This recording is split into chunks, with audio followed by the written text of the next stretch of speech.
بسم اللہ الرحمن الرحیم۔ ہے کہ یزید کو سارے علماء کہتے ہیں کہ کوئی بھی تعریف نہیں کرتا، بالکل غلط ہے۔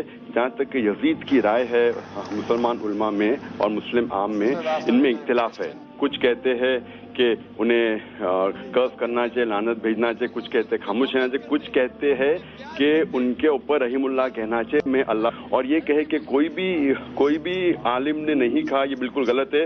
اگر آپ پڑھیں گے امام غزالی کو پوچھا گیا تھا کیا ہم لیے دعا کر سکتے گا نہیں، تو انہوں نے کہا کہ آپ جب امام غزالی سے پوچھا گیا کیا یزید بھیجنا چاہیے تو انہوں نے کہا نہیں۔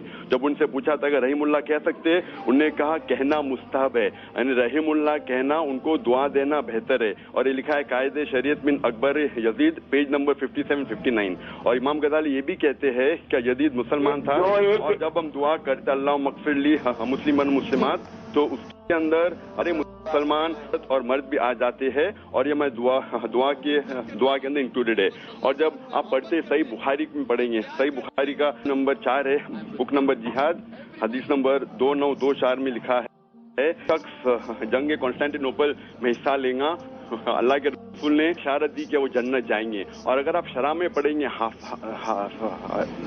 حافظ ابن عسقلانی، وہ کہتے ہیں کہ یزید تھے کہ کمانڈر۔ تو صحیح بخاری کے حساب سے یزید رسول نے بشارت دی ہے جنت کی، تو جو شخص کو جنت کی بشارت دی ہے ہمارے رسول نے، ان کے اوپر لعنت بھیجنا غلط ہے۔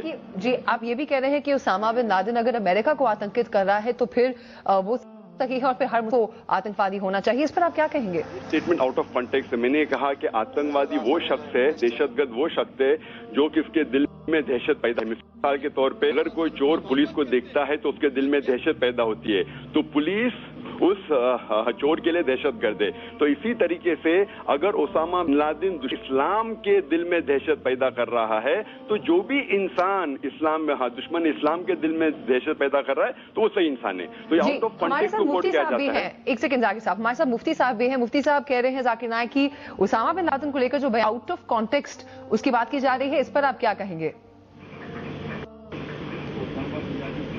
جی مفتی صاحب، کیا آپ میری آواز سن سکتے ہیں؟ دیکھیے اسلام جو ہے وہ قرآن و حدیث کے اوپر مشتمل ہے، اور قرآن و حدیث جو ہے وہ 23 سالہ دور میں ہے۔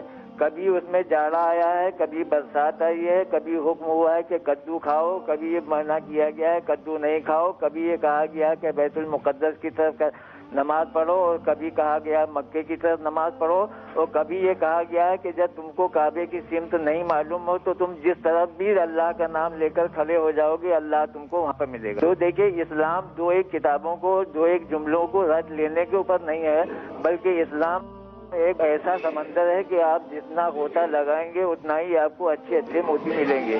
انہوں نے 2-4 باتیں رٹ لی ہیں، لیکن امام علی کا بھی رد کیا گیا ہے، اور جو حدیث بیان کی گئی ہے کہ یہ یزید کے متعلق ہے، اس حدیث کو بھی منع کیا گیا ہے کہ یہ حدیث اس کے اوپر صادق نہیں آتی ہے۔ اور غزالی لوگ کہتے ہیں کہ غلط ہے، تو لوگ یہ فتویٰ دیں گے امام غزالی بھی کافر ہے، نعوذ باللہ۔ اگر امام غزالی کو کافر نہیں کہہ سکتے، کہتے ہیں کہ ہم رحیم اللہ کہہ سکتے ہیں یزید کو، میں ان کی بات کو تسلیم کرتا ہوں، آپ مانیے یہ میری رائے ہے، اور کئی علماء نے ان کو رحیم اللہ کہا۔ سوال یہ کہ آپ بات ماننے کیا مانو نہیں ماننا، کیا آپ کہہ سکتے ہیں کہ امام غزالی کافر تھے؟ میرا سوال آپ سے یہ ہے کہ آپ کہہ سکتے ہیں کہ امام غزالی کافر ہے کیا نہیں؟